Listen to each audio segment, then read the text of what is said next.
Vous allez découvrir avec moi un des vélos que j'avais le plus hâte de tester. Bienvenue sur AviExpress pour le test du Tenways Eugo X. Et vous allez vite comprendre l'attrait de ce vélo qui est un des rares à pouvoir rentrer en concurrence avec des marques comme Cowboy, avec des marques comme Moustache. Et je pense notamment au 28.5 pour lequel il emprunte un certain nombre de spécifications techniques. En tout cas, ils ont des spécifications techniques communes. On va commencer par la partie design. C'est un vélo réalisé en alliage d'aluminium, bien entendu, du 6061, assez classique sur le marché, sur le secteur, pour lequel les soudures sont absolument impeccables. Vous pouvez voir, tout a été réalisé à la perfection sur ce vélo. C'est une vraie, masterpiece, je dirais, de la part de chez Tenways, mais vélo qui est quand même plus lourd que les générations CGO 600 et 800S que j'ai testé sur ma chaîne et que j'ai conservé à titre personnel, un des vélos que j'adore.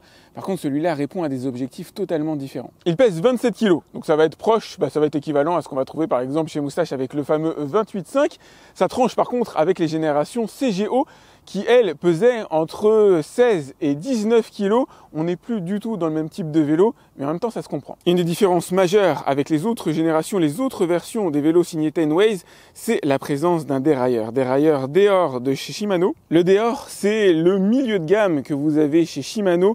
Excellent rapport prix-poids performance avec 10 pignons ici situés à l'arrière et un plateau bien sûr à l'avant. Vous noterez la taille du 10e pignon qui permettra de monter des côtes absolument monstrueuses ou en tout cas de vous aider dans les étapes difficiles. Et c'est une des grosses différences avec les générations CGO qui étaient équipées d'une courroie Carbon Gate qui a ses propres avantages. Effectivement, c'est très doux, c'est très feutré. Une courroie, c'est extrêmement agréable à l'utilisation, mais lorsque vous êtes dans les pentes ascendantes, lorsque vous êtes sur des routes difficiles, la courroie n'a pas la même aisance, la même latitude que la présence d'un dérailleur. Côté confort, on aura l'occasion de revenir dessus plus en détail à l'intérieur de cette vidéo. Je vais vous montrer les principaux éléments, à commencer par la selle. Et premier élément pour le moins fondamental, la selle, la bien nommée selle Royal Essentia, pour lequel j'aurais aimé la présence d'un système de suspension en dessous. La fourche suspendue, et ils ne se sont pas moqués de nous chez Tenways avec le Eugo X, présence d'une fourche Suntour XCM 32 ATB. Elle offre un débattement assez généreux de 80 mm. Vous devriez être en mesure de voir à la caméra que je l'ai d'ailleurs partiellement utilisé. Moi, je dois être sur un débattement utile par rapport à mon poids de 70 kg et ma pratique d'environ 5 cm ici. Elle est bien sûr réglable en intensité. On n'est pas sur une fourche de VTT, mais pour de la pratique en ville, c'est quand même assez rare d'avoir une fourche de cette qualité. On notera au passage qu'il n'y a pas de suspension intégrale. Il est assez rare de trouver aujourd'hui des vélos urbains à suspension intégrale. Il y a le Moustache J qui est sorti récemment à ce niveau-là. Par contre, il va coûter, entre 2 et 3 fois plus cher que celui-là. Côté performance, le ton est donné par la présence d'un moteur en position centrale signé Bafang. Il s'agit du M410 qui va concurrencer directement le moteur de Bosch Performance Line en le surperformant. Alors très légèrement, notamment en matière de coupe, je crois que le Bosch Performance Line doit être à 75 Nm. Ici, on est à 80 Nm. Le meilleur de chez Bafang sera le 510 qui doit être autour de 95 Nm. Mais la vraie pièce de résistance, ça va être le capteur de coupe, le capteur de pression situé à l'intérieur du pédalier. Ce vélo réagit au pied à la moindre pression. Non seulement le vélo va démarrer, ça c'est l'évidence, mais il sera en mesure d'interpréter la vitesse à laquelle vous voulez circuler en fonction de la pression que vous allez mettre dans le pédalier. C'est tout simplement bluffant. Il s'agit d'une des technologies qui permet de réaliser qu'on est véritablement dans ce qui se fait de mieux aujourd'hui en matière de vélo urbain. Pour accéder au vélo, vous restez appuyé sur le bouton Power que vous avez ici. Au niveau des commandes accessibles sur le poste de pilotage, si je puis m'exprimer ainsi, on va retrouver des équipements quand même assez haut de gamme, en tout cas de très bonne qualité. Vous avez ici des freins hydrauliques Cinetektro. Là, vous avez les principales commandes pour le démarrage du vélo, réglage de l'assistance. Ici, vous allez avoir le compteur. Alors avec le système de verrouillage, vous avez, lorsque vous allumez le vélo, un code à rentrer, donc vous allez pouvoir déterminer le code qui vous intéresse. Ça évitera tout simplement au voleur de pouvoir démarrer le vélo sans votre autorisation. Il n'y a pas d'antivol physique sur le vélo, mais ce système va permettre d'éviter que le voleur puisse accéder à la partie électrique, en tout cas pas tant qu'il aura trouvé les 9999 combinaisons possibles. Sachant aussi que pour parfaire cette sécurisation, en tout cas l'accès à la partie batterie, vous allez pouvoir la retirer à l'aide de la clé qui est juste ici, qui n'est pas une clé de verrouillage du vélo, c'est juste une clé de déverrouillage de la batterie. Le compteur va vous permettre d'accéder aux constantes du vélo. Vous avez l'heure, vous avez la vitesse, vous avez le niveau de batterie restante et le niveau d'assistance que vous allez pouvoir paramétrer en appuyant sur le petit bouton Power. Ici, vous allez avoir les autres constantes générales, comme par exemple le kilométrage parcouru au cours de votre session, le kilométrage total parcouru par le vélo, le niveau d'assistance, votre vitesse moyenne, etc. Pour la partie aisance de conduite, on notera la présence d'un guidon extrêmement large, légèrement arqué vers l'intérieur. La position de conduite est top. La géométrie du cadre vous permettra d'être relativement en hauteur par rapport à la circulation. On est sur un cadre fait plutôt pour un gabarit assez haut, comme vous pouvez le voir, avec des pneumatiques de 29 pouces. Forcément, c'est pas un vélo adapté au petit gabarit, mais en ville, c'est super quand même de pouvoir avoir une vue assez dégagée sur la circulation devant soi. Pneumatique CST anti-crevaison. CST, c'est un regroupement alors de technologies à l'intérieur du pneu, différentes couches, je crois, au nombre de 7. Bon, j'ai qu'une seule main disponible, d'où le 7 qui ressemble plus à un 5. Qui vont permettre, en cas de rencontre malencontreuse avec du verre, avec une punaise, de ne pas vous retrouver à plat. Si le diamètre des roues est de 29 pouces, la largeur est de 2,25. On est bel et bien sur un vélo alors typé urbain, et pas véritablement sur un vélo de course évidemment. On viendra sur ce sujet-là à l'intérieur du chapitre dédié à la vitesse. Côté éléments de sécurité, on va retrouver bien sûr une lampe à l'arrière, alors qui sert uniquement de feu de positionnement, de feu stop. Malheureusement, pas de clignotant intégré, ça aurait été un plus. C'est pas forcément fondamental parce que c'est pas toujours très visible. Vous avez des catadioptres alors disséminés un peu partout sur le vélo. Vous avez des réflecteurs ici directement sur le pneu. En tout cas des éléments, des bandes réfléchissantes. Vous allez retrouver bien sûr un phare à l'avant qui éclairera sur une distance d'à peu près 10 mètres devant vous avec un faisceau assez concentré. J'ai eu l'occasion d'utiliser pas mal ce vélo la nuit à mesure que là on change de saison. On a un faisceau qui est assez concentré à l'avant, pas extrêmement large, mais globalement qui fait le job. Garde-boue en demi-cercle sur la partie arrière, en quart de cercle sur la partie avant. Je l'ai utilisé par temps humide et idem, et fait très bien le job. Vous avez ici un porte-bagages, alors qui peut avoir, en tout cas qui peut porter jusqu'à 25 kg. J'ai mis ma fille dessus et elle doit être autour de 22. Autre pièce de résistance qui permet de le mettre en comparaison directement avec un 28.5 de chez Moustache, la présence d'une batterie de 500 Wh, 14 ampères à l'intérieur du cadre. Vous l'avez vu, batterie détachable, et je vous donnerai à l'intérieur de cette vidéo le kilométrage que vous allez pouvoir parcourir avec le moindre effort. C'est parti pour le test et on commence par le confort.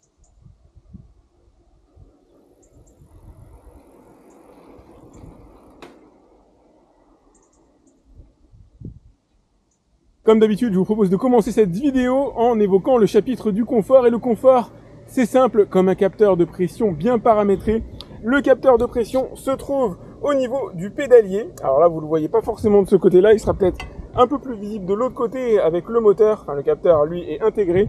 Capteur de pression, ça signifie tout simplement que vous n'avez pas besoin déjà de bague d'accélération qui est interdite en France. Il vous suffit à peine d'appuyer sur la pédale et le vélo le ressent. Et quand je dis bien paramétré, c'est pas le cas sur tous les vélos, mais sur celui-là, c'est vraiment le pur bonheur. J'ai à peine à effectuer... Il freine fort. Bon, j'ai un peu raté, on verra si je le coupe au montage ou pas. Si je suis gentil, je le couperai pas au montage. Vous avez à peine besoin d'appuyer sur le pédalier et ça y est, le vélo ressent immédiatement que vous avez envie d'avancer. On va faire le test une fois que la voiture sera passée. Allez, c'est parti, les voitures. J'appuie dessus et ça y est, le moteur est d'ores et déjà parti. Sur un vélo entrée de gamme, c'est simple, il vous faudra faire un demi-tour de pédalier pour que le moteur s'enclenche parce qu'il n'y a pas de capteur de pression. Et vous allez me dire, quel est le problème? Le problème souvent c'est en côte. Lorsque vous êtes en côte, que vous appuyez sur le pédalier et que le moteur ne démarre pas, c'est vite la galère. Il vous faudra tomber les rapports, en tout cas prévoir à l'avance de tomber les rapports pour pouvoir démarrer ou utiliser un accélérateur. L'avantage avec le Ogo X, c'est que tout est bien paramétré de base et le capteur est sensible. Si je veux aller doucement, c'est simple, j'appuie doucement sur le pédalier et le vélo là circule à 9,5 km/h. Et si j'ai envie d'aller plus vite, je mets à peine de la force. Il faut vraiment pas mettre grand chose, surtout si votre dérailleur est bien réglé sur la vitesse, on va dire, adéquate. Et ça y est, le vélo part et atteint très vite la vitesse de 25 km/h. C'est pas un hasard si j'ai voulu ouvrir la partie confort sur le capteur de pression, c'est essentiel. Enfin, moi je le trouve absolument génial, mais il n'y a pas que ça. La selle, alors une selle signée Essenza, c'est écrit sur le côté ici, Essenza Plus. Une selle ultra large, comme vous pouvez le voir, bien moelleuse, bien confortable comme il faut. Pour moi, c'est fondamental pour avaler du kilomètre ici. Il n'y a rien à refaire, il n'y a pas besoin d'ajouter un couvre-selle en gel, vous serez bien immédiatement. Ce qui est important aussi, bien sûr, c'est la pneumatique. Regardez-moi ces pneus monstrueux, 29 pouces, 2,25 pouces de large. Alors du 29 pouces, ça n'absorbe pas tout, évidemment, mais ça joue énormément sur la stabilité du vélo. C'est très agréable. C'est pas adapté à tous les gabarits. Je pense que vous pouvez commencer à espérer en faisant 1m68, pas forcément moins, on est quand même sur un cadre assez haut, jusqu'à allez, 1m90 sans problème, vous pouvez utiliser le vélo, on est plutôt sur un vélo en gabarit. Un 29 pouces, il n'y a pas de miracle, hein. Je ne connais pas de vélo avec des diamètres de roues supérieurs à 29 pouces. Ça absorbe plutôt bien donc. Alors les aspérités de la route, notamment les nids de poules, les dodanes, grâce aux suspensions que vous avez ici, suspensions qui sont paramétrables avec un débattement modéré. Il est quand même possible de, par mes 70 kg, de les mettre au taquet, mais ils font globalement le job, ils sont paramétrables en matière de dureté. C'est un vélo qui passe à peu près partout, on est plus ou moins sur du tout chemin, sur un chemin comme sur lui sur lequel je suis ici.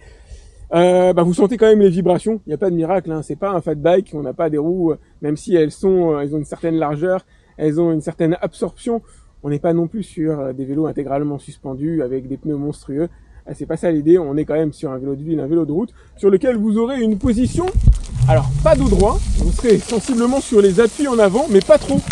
Je suis pas un énorme fan moi des appuis en avant, parce que à la longue, voilà, quand vous vous enchaînez, j'en sais rien, 20, 30, 40 km, d'être systématiquement comme ça, personnellement je trouve pas ça particulièrement agréable, je préfère le vélo d'une certaine manière à la cool, et c'est ce que va proposer celui-là. Il n'y a évidemment aucun bruit parasite qui puisse venir entacher votre pratique, c'est doux, c'est feutré, c'est agréable, les repose-poignets, enfin les poignées ici sont assez agréables, alors elles vont salir avec le temps, à voir si c'est le choix le plus pérenne d'utiliser une mousse, là comme vous pouvez le voir, j'essaie de vous le montrer directement à la caméra. Les commandes tombent bien sous la main, le vélo répond bien, le compteur est lisible, même avec le soleil en concurrence. Ouais, c'est une Rolls ce vélo, hein. Il est extrêmement agréable, il est plus sympa que le Tenways Ego 600S que j'avais testé il y a environ 2 ans. Et il est plus sympa aussi que le 800S, mais on se rapproche, on est plus dans les mêmes esprits, on va dire.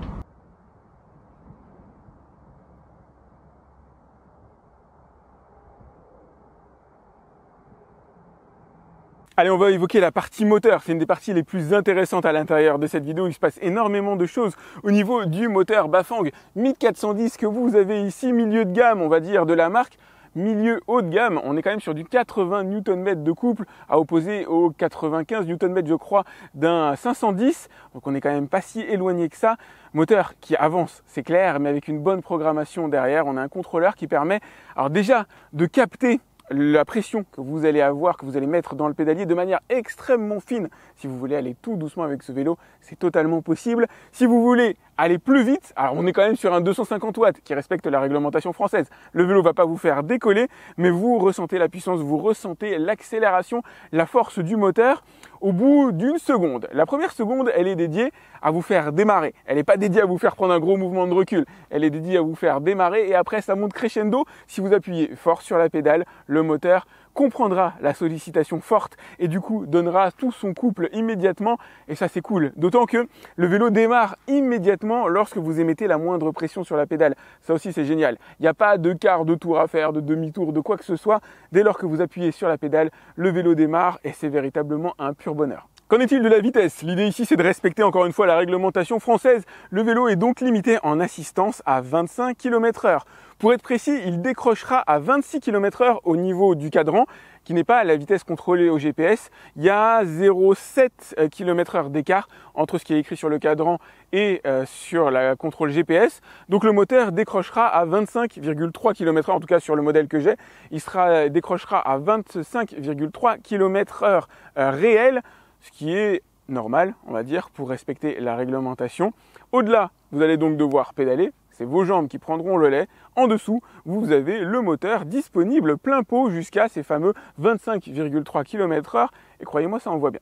À ceux d'entre vous qui se poseraient la question, le vélo est-il débridable? La réponse est non. De toute façon, sur un 250 watts, ça rime pas à grand chose. Au mieux, on atteindrait des vitesses de 30 km/h. C'est toujours mieux que 25 d'une certaine manière, mais ça ne vaut pas le coup de se mettre hors la loi juste pour 5 km/h. En côte, alors le moteur ne peut pas tout faire. Vous avez le dérailleur, c'est la grosse différence avec les CGO 600 et 800S. C'est là que véritablement ce vélo offre une grosse respiration. Si chez vous, vous avez pas mal de montées, alors pour les descentes, ça va, c'est cool. Mais pour les montées, la présence du dérailleur, alors du dernier pignon aussi, lui, il est vraiment spécial. Vous pédalez totalement dans le vide. Il faudrait avoir une côte monstrueuse pour réellement l'utiliser, mais bon, il a le mérite d'être là.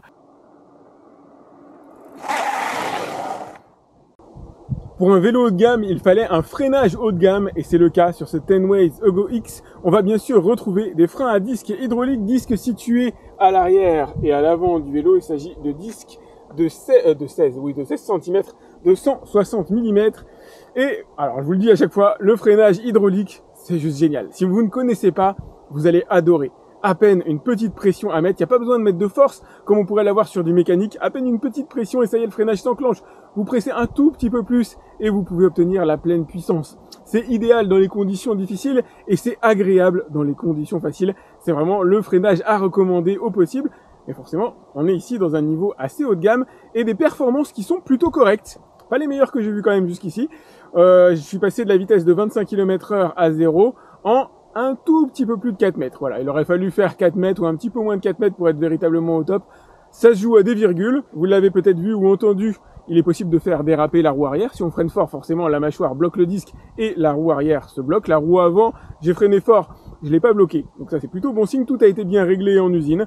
Il n'y a aucun bruit sur les disques. Les disques ne touchent pas les patins de frein ou extrêmement légèrement. Mais ça, c'est normal. Pour l'instant, ils sont neufs. Mais il n'y a pas de réétalonnage à faire de votre part. Tout arrive nickel. Donc pour les côtes, vous allez quand même devoir jouer de la cuisse. 250 watts, c'est pas miraculeux.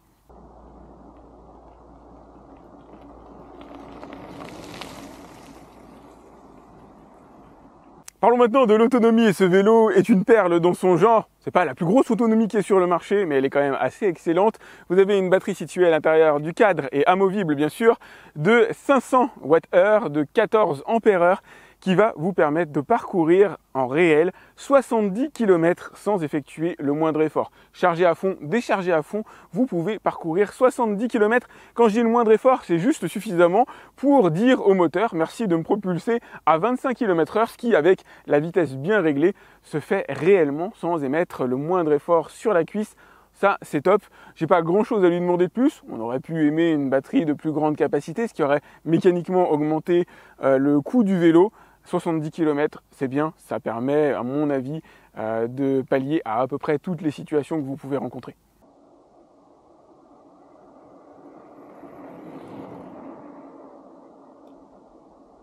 Ce Tenways Ego X est clairement le meilleur vélo urbain que j'ai pu tester jusqu'ici.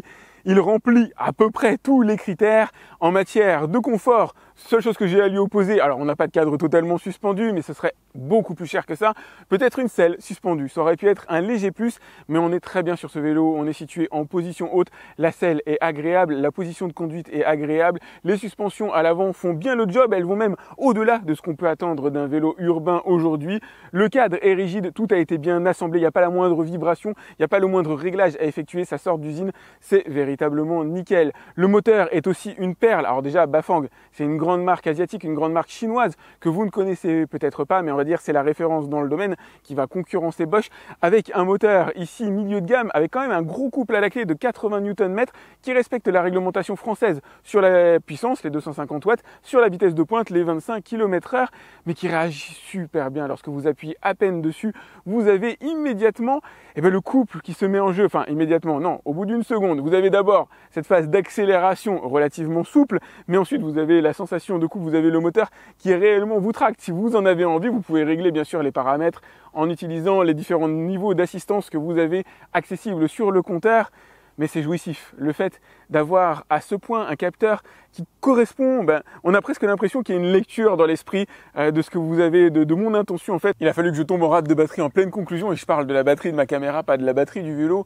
70 km, c'est ce que vous allez pouvoir parcourir sans le moindre effort en appuyant le minimum possible sur la pédale d'accélération, sur les pédaliers. C'est plutôt pas mal. À mon avis, il est possible d'atteindre les 100 km sans aucun problème si vous descendez d'un cran en matière d'assistance électrique ou tout simplement en pédalant un petit peu plus fort. Que pourrait-on bien vouloir sur ce vélo? C'est pas simple en fait de lui trouver des reproches crédibles. On pourrait par exemple arguer du poids.